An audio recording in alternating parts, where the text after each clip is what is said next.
कोई चाहता है कि मैं तड़प तड़प कर मरूं, तड़प तड़प कर मरूं।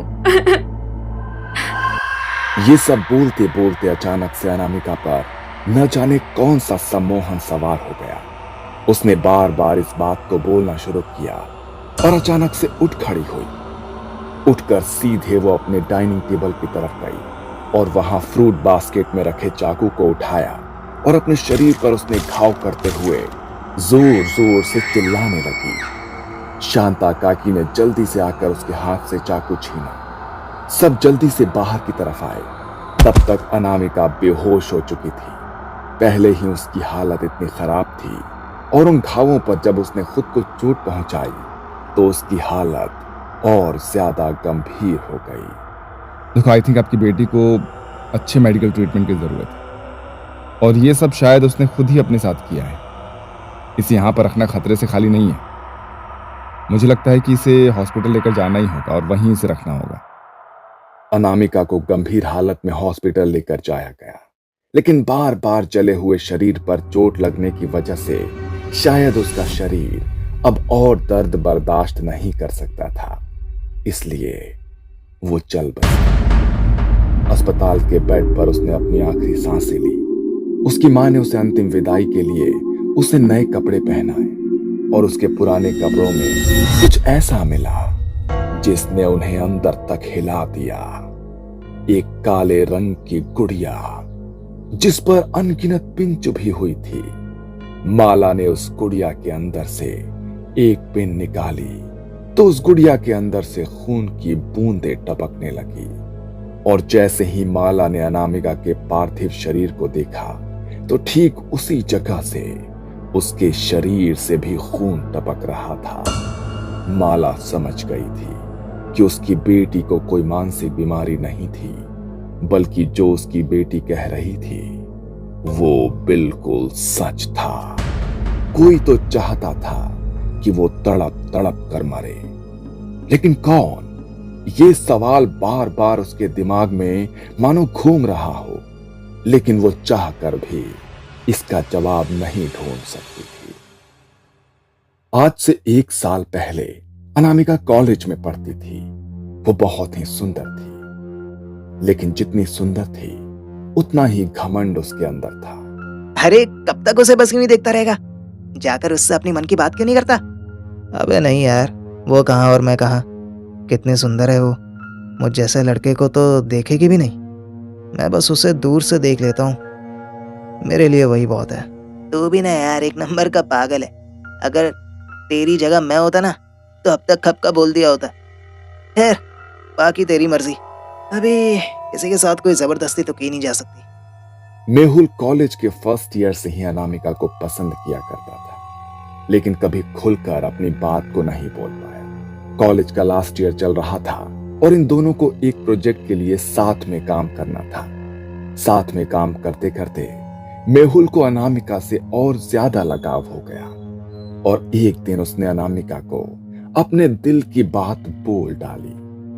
क्या तुम मुझसे प्यार करते हो और चाहते हो कि मैं तुम जैसे फट्टू को डेट करूं? तुमने ऐसा सोच भी कैसे लिया कि तुम मेरे लायक हो? नहीं, मैंने कब कहा कि मैं तुम्हारे लायक हूँ?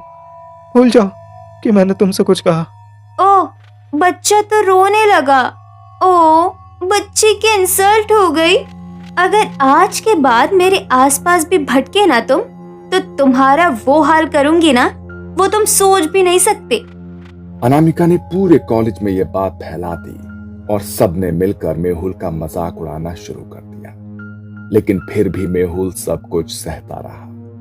अंदर ही अंदर उसका दम घुटने लगा था। धीरे धीरे उसने कॉलेज जाना भी छोड़ दिया और बस दिन रात अपने कमरे में खुद को बंद करके रहने लगा। मेहुल, खाना खा ले बेटा, कमरे से बाहर आ जा।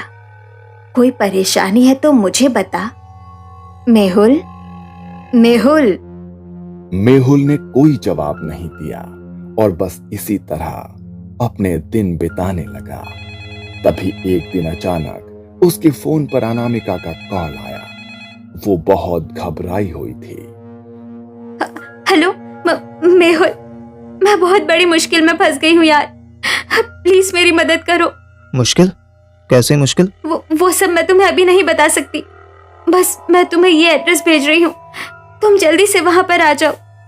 मेहुल को लगा कि पता नहीं अनामिका किस मुसीबत में फंस गई है और उसने पहली बार उसे मदद के लिए बुलाया है, तो उसे मदद के लिए मना नहीं करना चाहिए। इसलिए वो अनामिका के बताए हुए एड्रेस पर पहुंच गया। बिल्कुल सुनसान रास्ता था, आसपास कोई भी नहीं था। लेकिन मेहुल जब लाइव लोकेशन पर पहुंचा तो वहां किसी की लाश पड़ी थी। किसी ने मर्डर कर दिया था शायद। ये सब देखकर मेहुल बहुत घबरा गया। इससे पहले कि वो कुछ समझ पाता, उसके चेहरे पर एक लाइट फ्लैश हुई। उसने चेहरा पलट कर देखा तो अनामिका हंसती हुई उसकी फोटो ले रही थी। ये क्या कर रही हो तुम? मेरी फोटो क्यों खींच रही हो इस लाश के साथ? तुम भी ना बहुत भोले हो मेहुल। जिस लड़की ने कभी तुम्हें भाव नहीं दिया, पूरे कॉलेज में तुम्हारा मजाक बनाकर रख दिया, वो तुम्हें बुला रही है तो तुम्हें सोच समझ कर आना चाहिए था ना। बेवकूफ लड़का, मुझसे खून हो गया था इसका। अब पुलिस इसके खूनी को ढूंढेगी ना, और खूनी तो तुम हो। क्या? पागल मत बनो अनामिका, मैंने किसी को नहीं मारा। मैं पुलिस को सब सच बता दूंगा, जेल नहीं जाऊंगा मैं। तुम्हें क्या लगता है कि पुलिस तुम्हारी बात पर यकीन करेगी? ना तो तुम उतने अमीर हो कि तुम जबरदस्ती किसी को खुद पर यकीन करवा पाओ, और बाकी तुम्हारे खिलाफ ये सबूत तो है ही मेरे पास। मैं कुछ भी बोल दूंगी, लेकिन फंसोगे तुम। बस अभी पुलिस को बुला रही हूँ, जेल जाने के लिए तैयार हो जाओ। अचानक मेहुल के साथ ये सब हुआ। वो इतना बौखला गया कि सीधा अपने घर भाग गया और अपनी मां को उसने सब कुछ बताया। लेकिन इससे पहले कि कुछ हो पाता, पुलिस उसे गिरफ्तार करके ले गई। मेहुल चिल्लाता रहा कि वो बेगुनाह है, लेकिन किसी ने भी उसकी बात नहीं सुनी। बिना गुनाह के जेल की सजा काट रहा था वो। धीरे धीरे मानसिक हालत खराब होने लगी थी उसकी। कभी भी खुद को चोट पहुंचा लेता था। बस हर समय जेल में अपने बालों को पकड़कर गिनता रहता था और एक ही बात बड़बड़ाता था। खून नहीं किया मैंने, खून नहीं किया मैंने। मेरी माँ घर पर अकेली है, मुझे छोड़ दो। धीरे धीरे उसे पागलपन के दौरे पड़ने लगे और एक दिन वो बेचारा हमेशा के लिए शांत हो गया। उसके परिवार में उसकी मां के अलावा कोई नहीं था, इसलिए उसकी मां ने उसका अंतिम संस्कार किया। उसकी मां की आंखों में अपने बेटे को खोने का जितना दुख था, उससे ज्यादा दुख इस बात का था कि जो कुछ भी उसके बेटे के साथ हुआ वो उसका हकदार नहीं था। जानबूझकर उसे फंसाया गया और बिन मौत उसका बच्चा मारा गया। मेरा बेटा मर गया तेरी वजह से।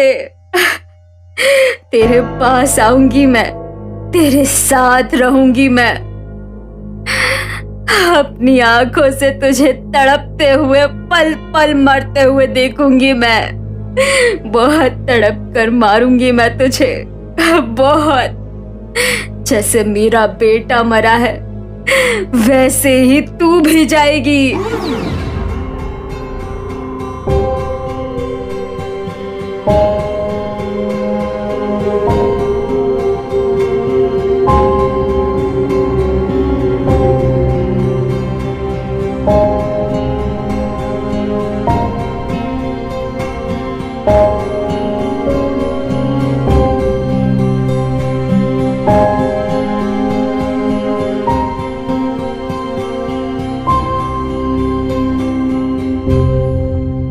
बिना मौत मार दिया था ना मेरे बेटे को।